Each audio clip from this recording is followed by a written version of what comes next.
Bom dia, sou Manuela Lira, apoio institucional da DEAB-GD e estou aqui hoje com a profissional Patrícia Guedes, enfermeira da Unidade de Saúde da família Cabanga, que fica localizada no Distrito 1, para conversarmos um pouco sobre algumas situações encontradas no texto, conhecendo melhor o caso de Dona Severina. Patrícia, após a leitura desse texto, quais situações você conseguiu identificar? E como você e sua equipe conduziriam essas situações?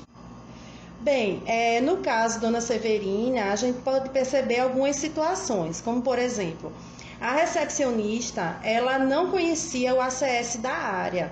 Isso mostra um pouco do processo de trabalho da equipe. A recepcionista, ela é um integrante da equipe, ela faz parte, então ela deveria estar bem integrada, integrada também com o processo de trabalho, e isso reflete também uma fragilidade na comunicação da equipe.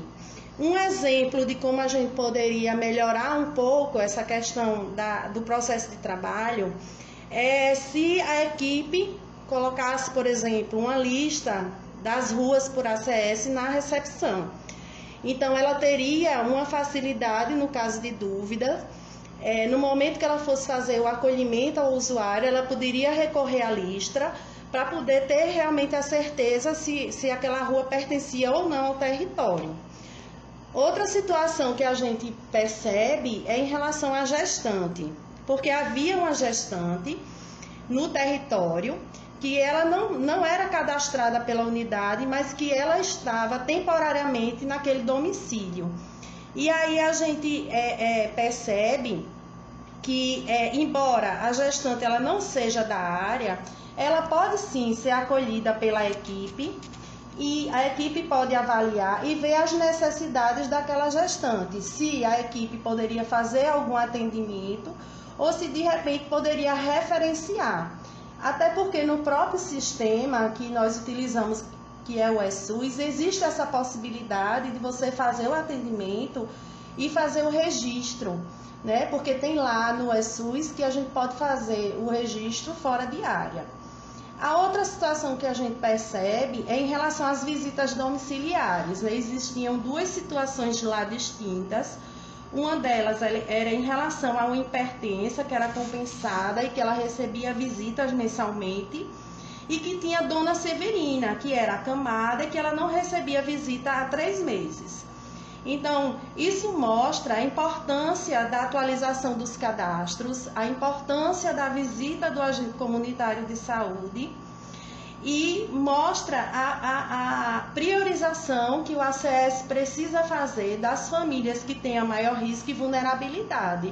Um exemplo que a gente pode utilizar para fazer essa classificação, que é uma sugestão muito prática, que a gente já teve alguma experiência no serviço, é a escala de Coelho-Savassi. É um instrumento prático que pode ser utilizado no dia a dia e de uma forma muito simples. Uma outra situação que a gente percebeu no texto foi uma rua que sobrou entre duas equipes, mostrando uma falha na territorialização, que acabou prejudicando a assistência aos usuários. Por isso mostra a importância do cadastramento de toda a área e da reorganização constante, visto que o território ele não é estático e ele está sempre mudando. Patrícia, você identificou no caso de Dona Severina diversas situações que são cotidianamente encontradas no processo de trabalho das equipes de saúde da família. Diante dessas situações, qual a importância do conhecimento do território para o trabalho das equipes? A importância do conhecimento do território para o próprio planejamento das ações da equipe, para a oferta de serviços e priorização das famílias que necessitam de uma maior assistência. A minha experiência aqui na Unidade de Saúde do Cabanga é que nós já precisamos reorganizar o território por 3 vezes, por ter surgido invasões, por ter surgido famílias que têm uma vulnerabilidade maior. Nós tivemos que reorganizar todo o trabalho da equipe mais uma vez. Então, o território, como eu falei anteriormente, ele é mutável. Então, a gente precisa sempre estar revendo e sempre estar buscando formas de estar atualizando, de estar reorganizando todo o processo de trabalho. Obrigada, Patrícia, mais uma vez por sua colaboração na oficina de território.